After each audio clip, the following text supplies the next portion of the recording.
నమస్తే, నా పేరు అనురాధారావు, బాలల హక్కుల సంఘం ప్రెసిడెంట్. ఇంటర్ రిజల్ట్స్ వస్తున్నాయి 2 రోజుల్లో. విద్యార్థులందరికీ బాలల హక్కుల సంఘం అభినందనలు తెలియజేస్తుంది.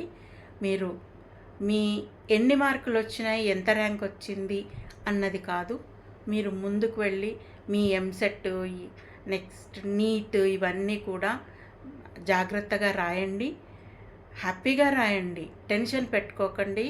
పేరెంట్స్కి విజ్ఞప్తి, దయచేసి పిల్లలను ఎట్టి పరిస్థితిలో కూడా తక్కువ మార్కులు వచ్చినాయి, ఇంతే ర్యాంక్ వచ్చిందని వాళ్ళను ఏమీ అనకండి. ఇది క్రూషియల్ టైం, వాళ్ళకి ఎంసెట్ రాసుకోవాలి, తర్వాత నీట్ రాయాలి, ఇవన్నీ రకరకాల ఎగ్జామ్స్ ఉన్నాయి. వాళ్ళను దయచేసి ఎంకరేజ్ చేయండి. చిన్న మాట అయినా మనస్తాపం చెందుతారు, ఇబ్బంది పెట్టకండి. పిల్లలను జాగ్రత్తగా చూసుకోవాలని పేరెంట్స్కి మరీ విజ్ఞప్తి.